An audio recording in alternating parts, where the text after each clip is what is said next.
Nice. Hello everybody, I hope you're having a good day. I'm Tinysey and welcome to my digital garden.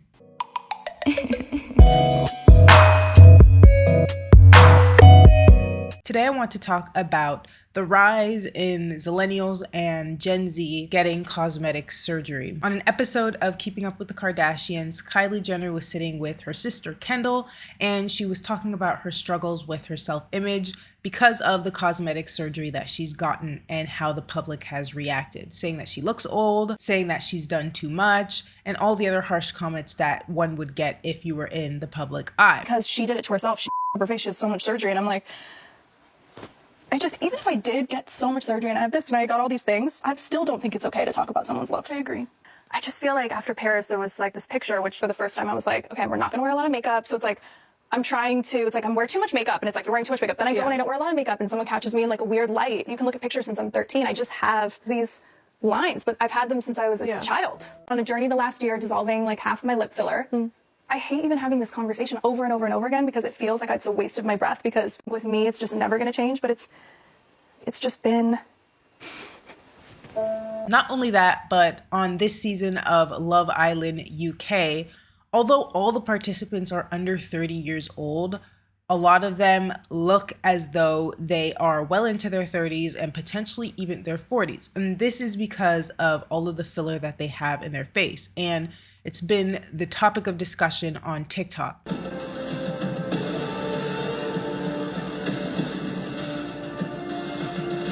The Love Island UK cast is really ruffling some feathers on the internet. And honestly, probably not for what you would think. Most of the discourse is revolving around these four stunning, beautiful, gorgeous women and their ages. They're all between the ages of 24 and 26, but the internet seems to think that they look like they're in their mid-30s. Aesthetic treatments are becoming more and more accessible. These weren't always procedures that 22 and 23-year-olds were seeking out. At the age of 23, we have the most collagen and elastin we're ever gonna have. We haven't started to experience those signs and symptoms of aging quite yet. Truly, we're not doing a lot of correcting, we're just enhancing. In this industry, it's not uncommon for a patient to bring us a reference photo. And oftentimes with these women in their early 20s, they're bringing us their favorite celebrity who might be in their early, mid, late 30s. If I take those facial features and techniques and products that we're using on our 35-year-olds, and albeit that 35-year-old may look fantastic for 35, take that and I superimpose this onto a 23-year-old, the 23-year-old is going to look 30. That's where I as a provider need to step in and set realistic expectations. It is my job to point this out to them. If we do X, Y, and Z, it could age them more. It is my job to say no.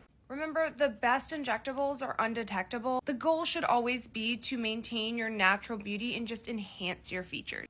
I felt like these two events happening around the same time made it feel like a really good time to discuss the problem that the younger generation is having with beauty image, beauty standards, but also struggling with resisting temptation to use cosmetic procedures in order to try and attain a form of beauty that is just so unattainable in the first place. So that's what we're going to get into today.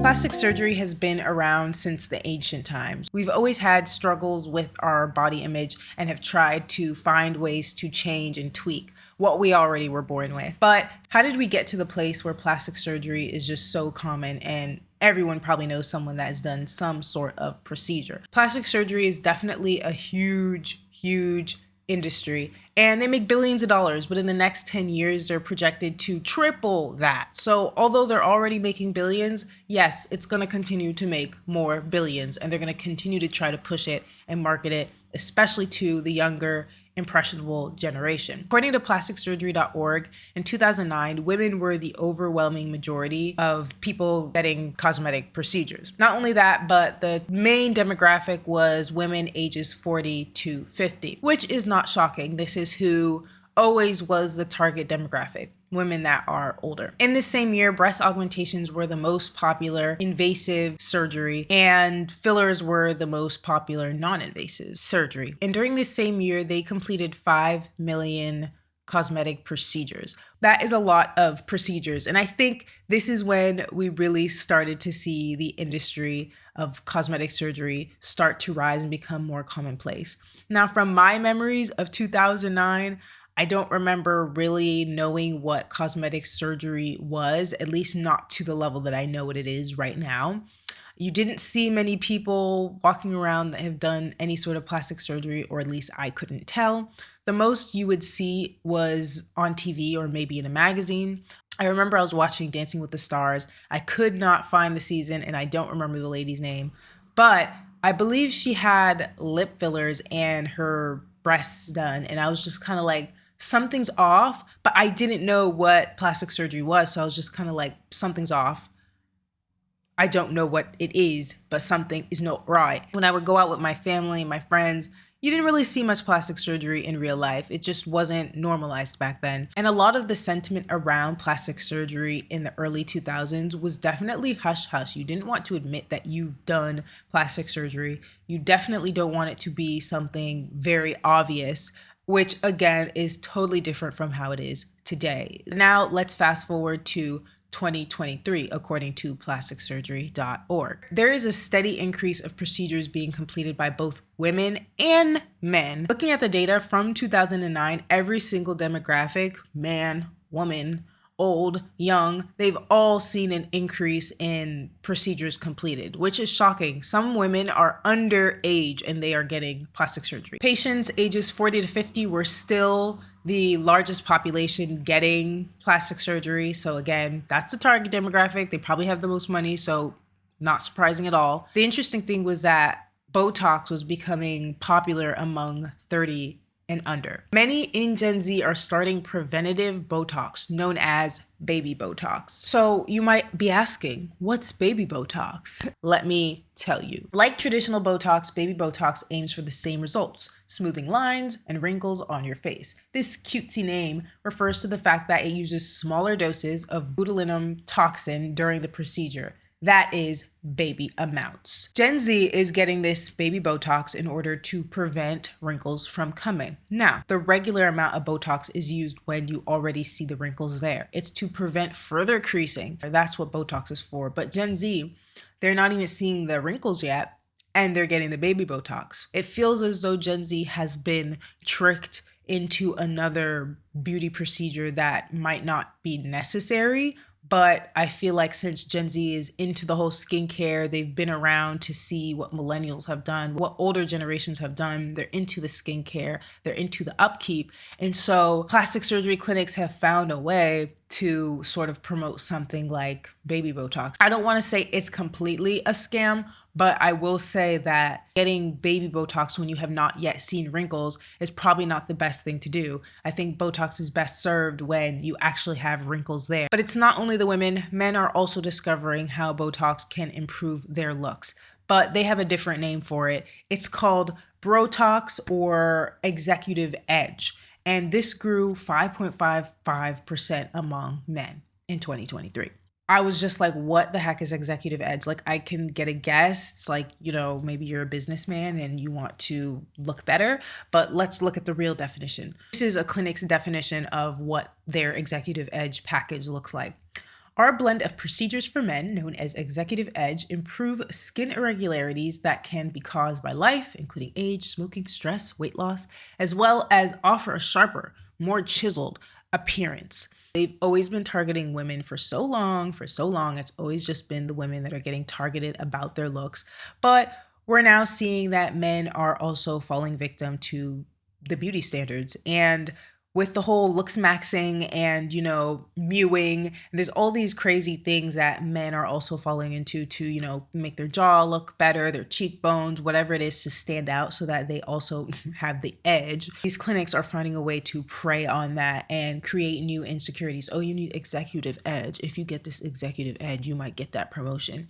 When really it's just feeding on insecurities. And although men have not been the victims previously, it looks like their time is up. Looks maxing has been blowing up recently. Whether that's mewing, face pulling, canthal tilt raises, it's all complete gas. So here are 3 things you can actually do to become better looking, coming from a guy who used to look like this. In 2023, they found that liposuction was the most popular invasive plastic surgery procedure, and now breast augmentation is number 2. I've seen many YouTubers getting liposuction. Usually it's after they've had children, the tummy tuck, getting the mommy makeover. I feel like that all lies in the liposuction category. Neuromodulator injections are the most popular non-invasive procedure, and soft filler tissue was the second most popular non-invasive procedure. 27 million procedures were completed in 2023. We are definitely seeing a huge rise in the use of plastic surgery.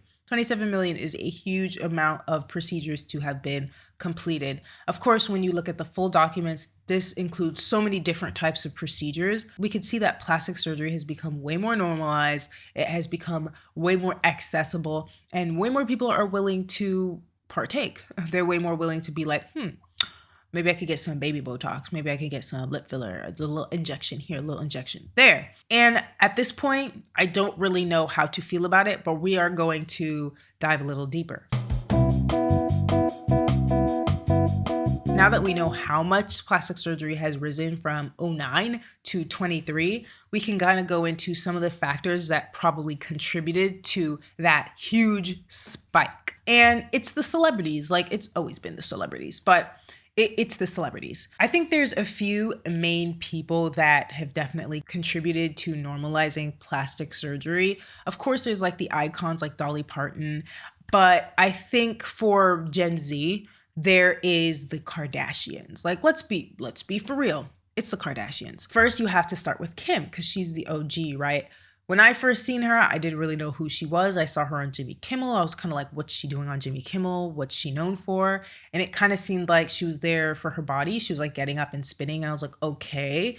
And from that moment on, I couldn't get rid of her. She was absolutely everywhere. Keeping up with Kardashians became a thing. She blew up. And while she was blowing up, so was her booty, right? It got bigger and bigger and bigger until conversation about BBL came out. I thought it was natural, right? And I was young, so I didn't know any better. When the conversation started happening, I was like, I didn't even know that was a possibility. I didn't know you can even inject something into your butt. This is really the hot take. Kim Kardashian is the number 1 candidate for popularizing BBLs among white women. And Nicki Minaj is the number 1 candidate for popularizing it among Black women. That's what I will say. Because I think once Kim Kardashian, did the BBL thing, I think all the white girls that were also trying to be in her lane, influencer, because she's the ultimate influencer. Everyone that was in that lane, trying to be an Insta baddie, trying to, be an influencer, she was a blueprint. They were copying her butt. They were copying her face. I remember hearing that was the number 1 requested face when people would come in, like, what do you want your nose job to look like? And they would show a picture of Kim Kardashian. And you see so many lookalikes, right? So it's not even surprising. So Kim has definitely influenced a generation of white women. And even when we were growing up, like we would see the Insta baddie, we would see people trying to emulate that style. And that came with people trying to get their body done to look like Kim Kardashian. With Nicki, like rappers, they all try to get the Nicki body because she created the pink print for what your body should look like if you want to be a successful female rapper. And so some people aren't even at that level yet, and they're just preemptively like getting their body done, getting their face done, doing whatever it is in order to look the part before they actually are, in that role. Definitely people like Kim Kardashian made that sort of figure way more mainstream because she was white. And we can't deny that once a white woman does it, and this is not a good thing, but once a white woman does it, all of a sudden it's okay. But anyway, that's another conversation. Now we move to Kylie, and what was her influence, especially on Gen Z? Lips. It's the lip filler. I remember when the King Kylie phase was happening in high school, and she was kind of just like this new blueprint for the younger generation. She's around that age group and she is just doing the Insta baddie look, but she's so young. So it's kind of like making it okay amongst all the kids. Definitely the blueprint for a lot of people that were in their teens and probably even younger. And so all the kids were following her. They were all doing the IG baddie makeup. They were dressing like her, doing their hair like her. I'm sure a lot of them probably also wanted lip filler. I mean, we remember the Kylie lip challenge where people were literally blowing their lips up and going to the emergency room to get their lips to look like Kylie Jenner. And if that's not a sign that what these celebrities do actually affects the normal people, then I don't know what is. Yeah, we can undeniably say that the Kardashians, Kylie, they've had an influence on how we view plastic surgery. A few years ago, Kylie has admitted to the fact that she used lip filler, and now it feels like she's admitting to a lot of procedures. It's definitely become more normalized. She was hiding that fact. She didn't want people to know, and that shows that shift. It's not shameful anymore. It's like, I got plastic surgery and... Yeah, it rhymes. Big whoop. Wanna fight about it? And I think that's a good thing. We shouldn't feel ashamed for the procedures that we've gotten, but it's definitely a shift. It's definitely more normalized. People that are younger and younger are also getting these cosmetic procedures, even though it's not really targeted at them. It's not really for them yet, right? I think it's important to talk about the effect that the normalization of plastic surgery has had on the younger generation, Gen Z and Zillennials. If you are watching this season of Love Island UK, and if you don't know what this show is about, it's essentially where a bunch of girls, they come on a show, they're in the villa, and there's a bunch of guys as well, and they're just trying to find love. It's a reality series. A lot of these women on this show have filler in their face, and people online were very shocked. They were just like, oh my gosh, what is happening? What's going on? A lot of people on social media have been talking about the Love Island UK season 11 cast, so let's chat about it. She is 24 years old, she's 25, 26, and 24. Objectively, these women are stunning, but they appear to be much older than they actually are. This is a classic case of what I call age dysmorphia, which is something that can happen to both women and men after they've received aesthetic treatments and you just can't quite put your finger on what their actual age is. And this happens when too much filler is used at too young of an age. So yes, dermal filler can actually make you look much older than you actually are. So the moral of the story is less is more, and the best injectable is undetectable. We're seeing the effects in real time with Kylie Jenner and these Love Island contestants that if you are below 30 and you get a whole bunch of filler, it's going to age you. And filler is meant to fill in your face, as the name suggests. As you get older, your face loses a lot of its fat. And that's what the filler is trying to recreate. Another interesting thing, though, was that in the UK, there's less regulations on getting fillers and getting that procedure. And so like the veneer epidemic in America and how you can be a veneer tech and shave someone's teeth, apparently, in the UK, anyone can give you fillers. And so we're seeing that there's a lot of botched jobs going on. There's a lot of people that are looking really crazy because if you let anyone and anyone do a procedure that just has a little certificate, you don't know what's going to happen. And so some people in the UK are saying this is why their filler might look lumpy or why it might look the way that it looks. It's definitely something to be aware of, that if you are going to get these procedures, to make sure that it's by someone certified, because you don't want to be the one that ends up with, like the veneer thing, messed up teeth, messed up face, messed up lips, and next thing you know, you're in the hospital. We're 100% seeing that there has been an effect on Gen Z. Growing up with social media all of their life practically, or at least a lot of their formative years, and just being exposed to this ridiculous beauty standard, and then looking at yourself in the mirror and feeling like, what the heck, why don't I look like those girls? Even though you don't even see girls that look like that in real life. Since there's no barrier into what adults are doing, a lot of the times the younger generation is doing things that the older generation above them is doing. So the Gen Alpha with the skincare, and then Gen Z's now getting into the plastic surgery. And it's just like everyone's doing something before their time. Anyway, so it completely makes sense why Gen Z is getting into plastic surgery, preventative, Botox, lip filler, and all of these sorts of things, because they're seeing it just be blasted all over the internet, and they're slowly but surely getting convinced.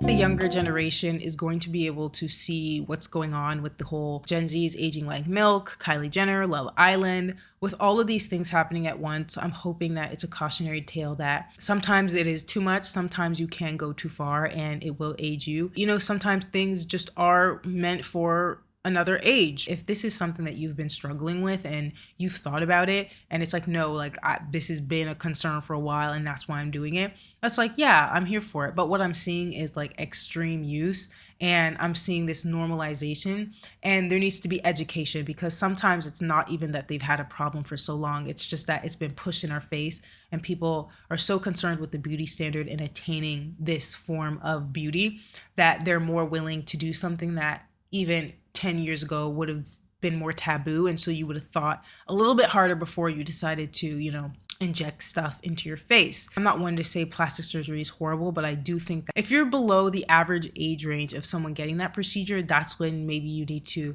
seek more information. And I know these plastic surgeons, they're not going to tell you like, oh, don't get it. They're trying to make a sale. So, you know, they're going to say, oh yeah, the baby Botox, yeah, that's great. So it's like, it's hard. Who do you trust really, you know? So you have to do your own research. And what's the average age range? What do people usually look like that get this procedure? Like, do more research. And we already know that the beauty industry preys upon those insecurities that we have. And so it's going to be up to them to sort of heal themselves. It's going to be a lot harder for the younger generation to resist doing a lot of these procedures because they're throwing it in our faces way harder than they ever had. And it's also become normal. So it's more okay to throw it in our faces, along with influencers doing vlogs, going to get their treatments. It's just so normal. Gen Alpha is already getting into the whole skincare thing. We don't know how that's going to affect their skin. A lot of these things should not be put on their faces at such a young age. Proceed with caution. It's definitely just proceed with caution.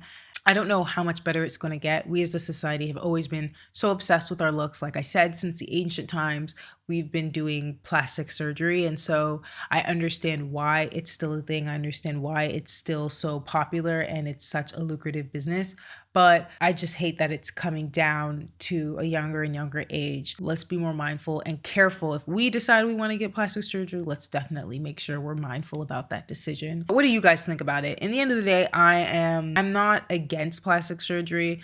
I can't possibly be against it. I think that in some cases it's done well and it's not overdone. And some people get addicted to it, and that's where the problem comes in for me. But what do you guys think? I would love to see it. I definitely read all the comments. If you've watched this far, comment a sunflower emoji. Thank you so much for watching. Don't forget to like, comment, subscribe, and I will see you in the next video.